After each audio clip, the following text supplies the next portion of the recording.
young people are being radicalized in a dangerous way, and that this has been amplified since October 7th. And so I'm curious from you if you can explain what is the link between anti-Semitism and radicalization here in Canada? I was very fascinated when you talked about Meta and Google being aware of the harms they're doing to kids and actually profiting from it.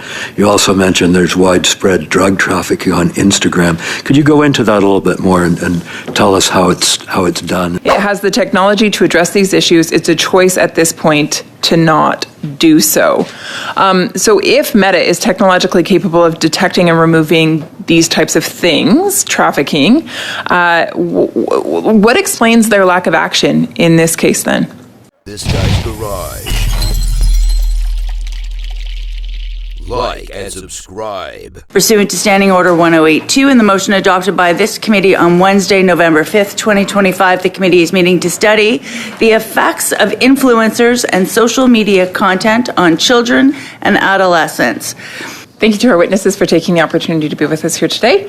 Much appreciated. My first question is going to go to you, Ms. Paul. I'm interested in, you said that big tech companies such as Meta, they profit from these ads that are, advertising illicit drugs or weapons or gambling to underage individuals. For us to have a better understanding of this, would you have examples of these ads that you could supply to the committee so that we could see what they look like? Yes, I had submitted a write-up of the testimony with lots of links to citations, including our report, which has multiple slideshows on the ads with regard to drugs, weapons, as well as the teen ad account tests that we ran over a 3-year period, and the ads that were submitted and approved by the platform for those. Perfect. Okay, my apologies that I have not seen that. I was just told that it is in translation, which is why I have not yet received it. So I look forward to being able to review that. Thank you so much for sending that our way, Ms. Paul. My next question is going to Mr. Moran. I understand you've done quite a bit of research with regards to radicalization of young people. And so my question to you is, last month, the CHPC director, Dan Rogers, he warned about hateful ideologies, including anti-Semitism. And what I would love to know from you, what he said was that that young people are being radicalized in a dangerous way. And that this has been amplified since October 7th. And so I'm curious from you if you can explain what is the link between anti-Semitism and radicalization here in Canada, and what can be done about that? Vous me donnez une demi-heure pour répondre. That would take me half an hour to give you a full answer. But look, thank you very much for that question. Yes, indeed, what we do observe in the ecosystems in which we're carrying out research since the 7th of October attack, there is a convergence between hate speech targeting the Jewish community, which is often associated with the government of Israel without any care taken in how that link is made. I'm not going to give you names here, of course, but there are groups here in Canada, I would say radical Islamic groups, and there are some in Quebec, a few people who are important players now trying to capitalize on the feeling of injustice and anger among some youth regarding the Gaza situation, to use that to sell a sort of a discourse which insists on the presumed incompatibility between practicing Islam and living in the West. So this is an attempt to radicalize some of our youth. Thus, it's important, as I said in my conclusion, to ensure that we speak clearly in all political matters and not increase disagreements. And there are indeed some mainstream groups now. Some are in accessible social media, some are on alternative social media that have a serious reach, even though they're rather specific. I'm not sure if I gave you the names, you'd recognize them, but yes, indeed. Anti-Semitism, in and of itself, as you know, it was well present before the 7th of October, and anti-Semitism is a feature, unfortunately, of many societies and has been for some time, but this conflict seems to be reactivating it. So when it comes to dealing with this hate speech, we see that there's more of it to be dealt with now. Hate targeting the Jewish community as of a few years now. It seems to be setting in and not reducing. I hope that's an efficient answer. I think that's a good start. I guess I'm curious, can you break down further as to how social media platforms are used to enhance that radicalization of young people or that pursuit of young people for the purposes of radicalization? Les réseaux sociaux font plusieurs choses. Donc d'abord, social media have a broad effect. They allow for reaching a broader public, and my colleagues have pointed this out. You can target specific groups in virtual space where there may be youth, let's say, enjoying war games online. They can be reached with chat functions. They can be reached directly, entered into contact with. They can be asked questions about their political points of view, their lived experience, and the more vulnerable are targeted and radicalized. This is something we've seen with the Islamic State. ISIS, which invented, if I can say, a type of approach that allowed them, even on social media, to identify people and encourage people to commit violent activities, even though they might not have been involved in such things before. And as I say, social media are one tool among many others in the toolboxes of terrorist organizations. I wouldn't like us to think otherwise. You know, a lot of people are on social media and luckily are not being radicalized, but nevertheless, among those who are radicalized, they are using a lot of social media. This is something that is found universally in all research focused on radicalization. So social media has this ability to find people, to reach them, and there are so many encrypted platforms that allow them to exchange information. There's also funds, digital funds that are used to fund terrorist groups, and so all of this works together. Many adolescents follow celebrities like Drake and other top streamers who openly promote online gambling platforms. Even when platforms claim to restrict access to minors, the content itself is watched primarily by youth. Based on your expertise, how concerned should we be that gambling-style content is normalizing high-risk gambling behavior among children and teens? I opened this question up a little bit, but I know, Mr. Cooper, that MHRC has previously considered this impact of gambling at large. I'd welcome your thoughts. Happy to get started on this. So, as you know, gambling is illegal for those under 18. We did not ask about that specifically. What we can identify is that there are tremendous amounts of bendings of the rules. Typically, Ontario has been the one who's legalized single sports betting, but we're seeing that coming in from every province. And of course, they're not legal in those provinces. In some provinces you go into and they're running ads saying, don't gamble on these Bet365, but bet on our local platforms. One thing, there's some great work that's coming out of UBC. There's a Center for Gambling out there. Dr. Bruce, I believe is his name, and he's done a lot of work looking at the neurology as to what's happening with youth and specifically gambling-like activities. And I would think along the lines of Roblox and going in there and getting a randomized loot box and then buying that and getting some random item inside that, or going in Call of Duty or some video game and getting a randomized loot box. And it's essentially the same dopamine hit you get when you get that sort of experience. So you're essentially participating in a gambling adjacent activity. And these are available at any age. There's even reports coming in that we're seeing in some other countries as well, where you're taking artificial currencies like Robux, and they're actually able to participate and gamble their currency in Robux, and it's not regulated because it's not a legal currency. So there's lots of ways that organizations are getting around this. We do know that youth are being inundated with ads for these sorts of things, and it is essentially rewiring their brains for both expectations what they're prepared to do. It's basically legalized gambling. I'll stop now because I'm sure other providers want to answer that as well. This is to Ms. Paul. I was very fascinated when you talked about Meta and Google being aware of the harms they're doing to kids and actually profiting from it. You also mentioned there's widespread drug trafficking on Instagram. Could you go into that a little bit more and tell us how it's done and your concerns and how you track it and so forth?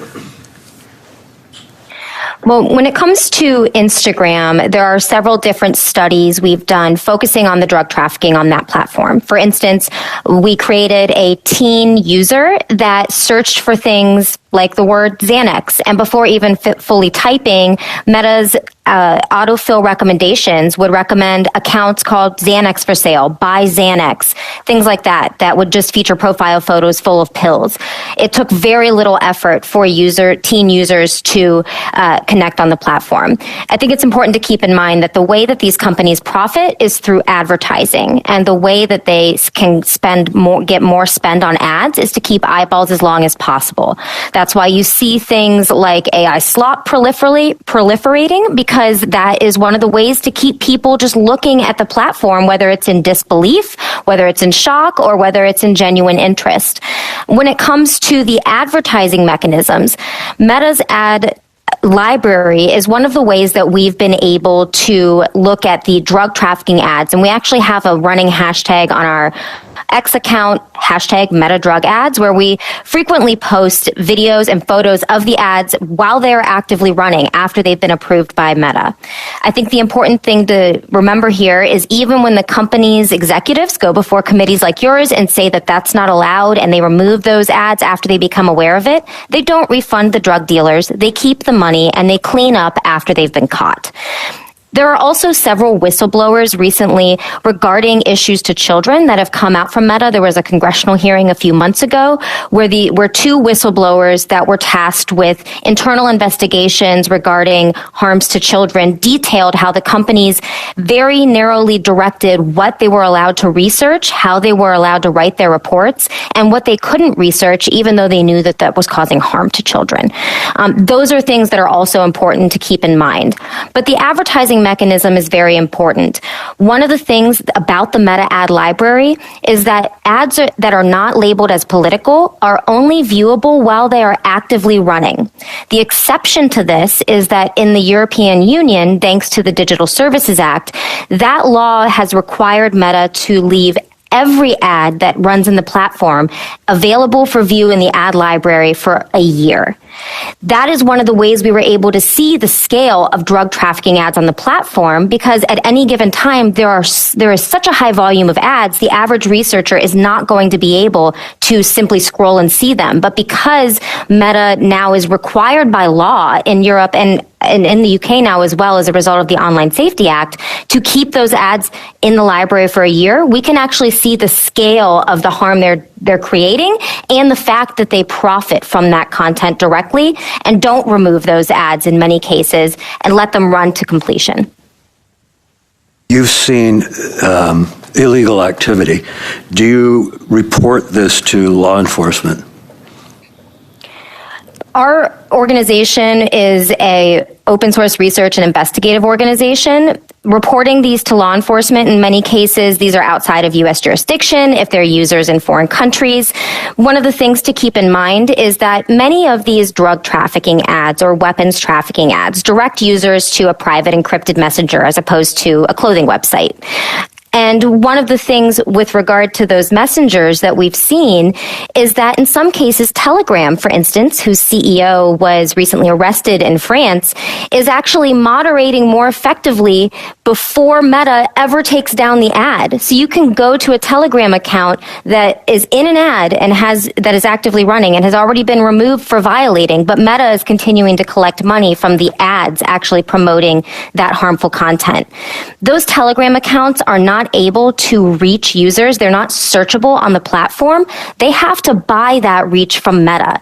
So in these scenarios, Meta is the kingpin, and any whack-a-mole of these individuals, their ability to reach a broad swath of the North American population is only possible because of the failures in moderation by Meta on its advertising platform. Your solutions to this, top three, perhaps?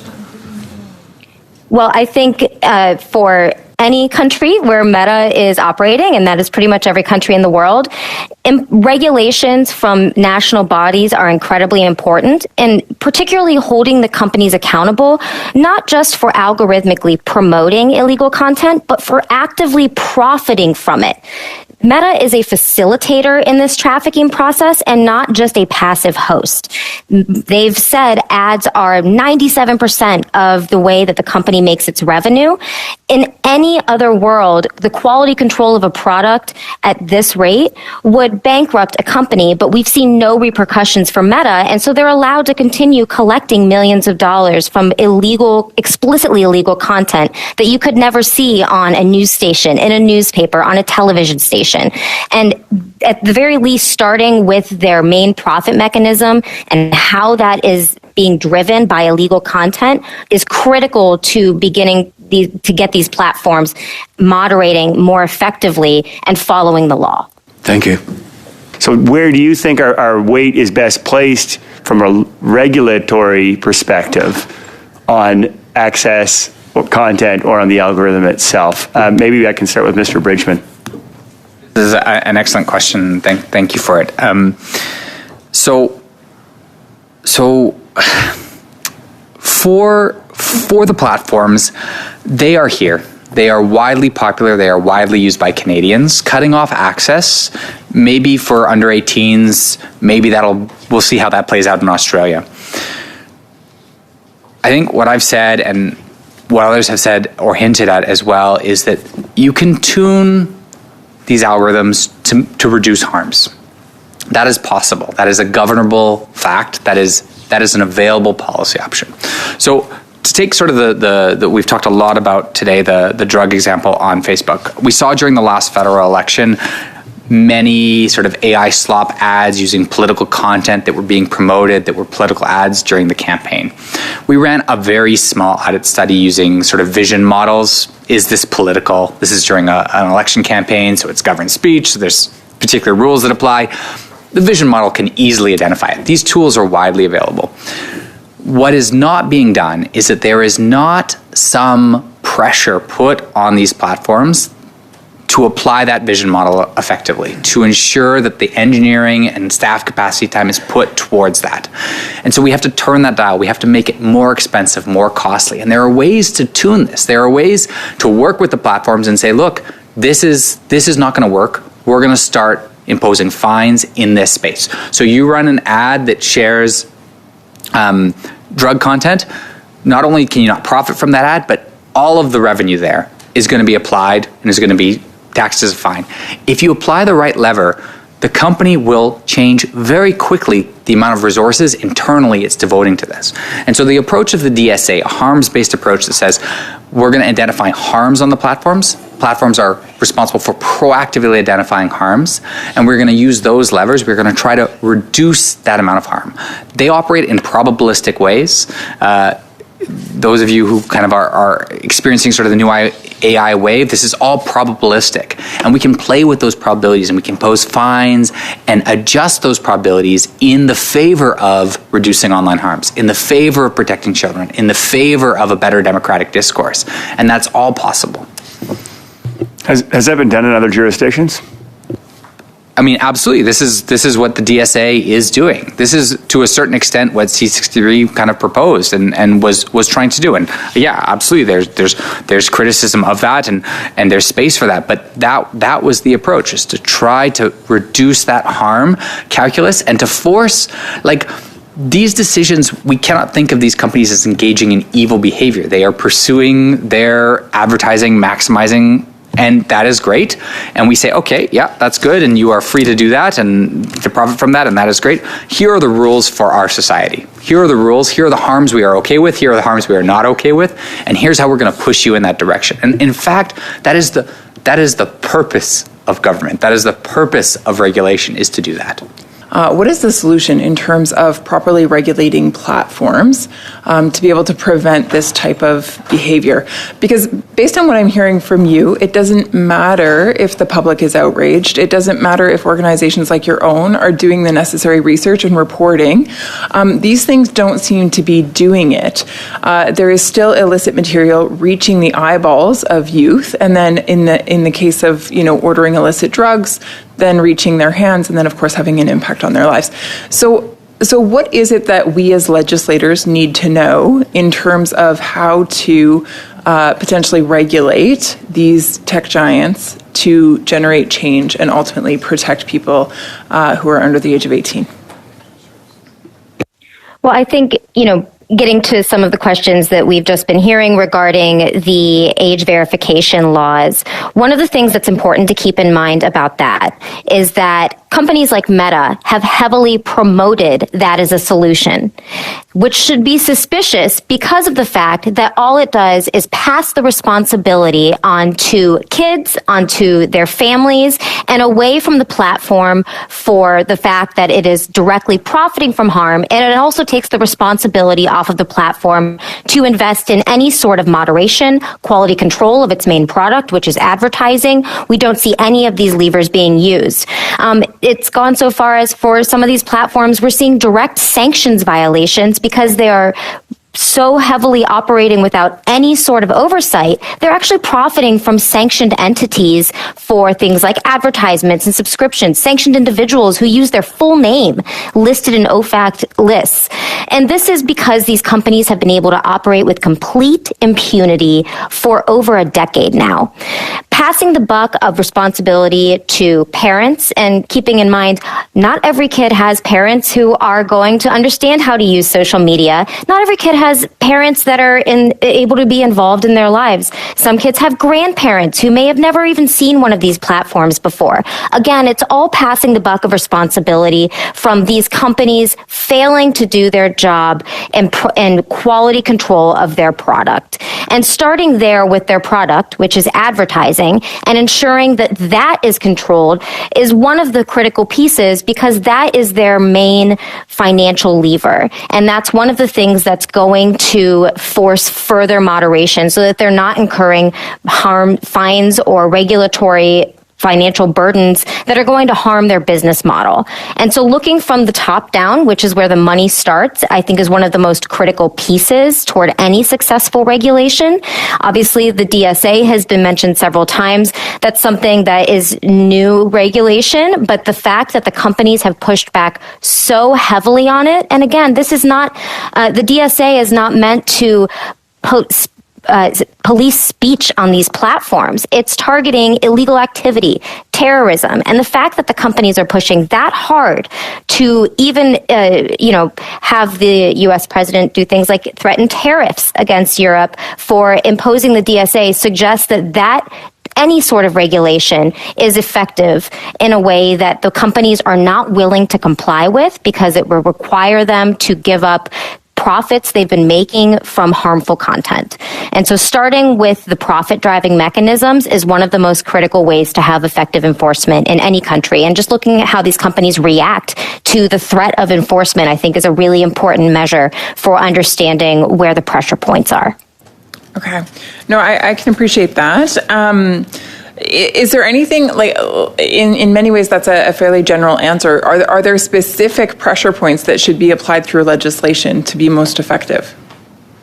Well, I'm not as familiar with the way the legislative process works in Canada, so I wouldn't feel comfortable speaking to that. But I think, utilizing laws on the books and imposing fines for companies profiting from already illegal activity is a very easy first place to start, but also looking at models that are happening in Europe and the UK, where they are imposing online safety protocols in a way that the companies are clearly unwilling to meet. For instance, Meta has announced that it's going to stop running political ads in Europe simply because it's unwilling to make an effort to moderate its platform in a way that complies with reasonable regulations. Mm-hmm. Thank you. Now, one of the things that you talk about in an article that is within your sphere this quote is made. Meta can keep certain illegal material off its platform, specifically images depicting child sexual abuse. The company is completely capable of doing this. It has the technology to address these issues. It's a choice at this point to not do so. So if Meta is technologically capable of detecting and removing these types of things, trafficking, what explains their lack of action in this case then? The failure of any sort of repercussions, financially, civil, or legally. Without repercussions, there is no incentive for the company to invest in moderation. The years prior to 2020, for instance, where they really touted that they were investing in more content moderators and trust and safety, thousands of people that they've since laid off, they were doing because there was just the threat of U.S. regulation at the time. Unfortunately, we have not seen that regulation come yet. So in the meantime, the companies have decided to lay off thousands of those moderators and not invest in the types of safety because simply there's nothing stopping them from not doing so. So then essentially if regulations are to be put in place or legislation is to be put in place, to have teeth, it would have to impose a monetary penalty, a significant monetary penalty to these tech organizations in order to see change. Is that a correct understanding then?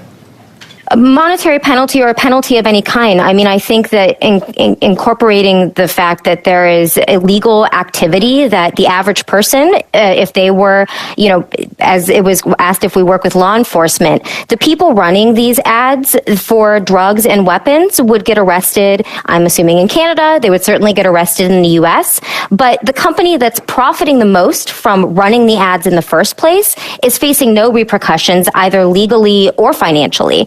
And so I think any sort of repercussions for profiting from that kind of behavior and the facilitation of those crimes is a very base level place to start. And then from there, I'm not as familiar with Canada's legislative process, but from there, understanding more abstract concepts like what defines hate speech, what defines disinformation, but starting with the illegal content because that's where we are, is that these companies are running ads for drugs, weapon, and fraud. Makes me wonder about enforcement given the prevalence of all this harmful content.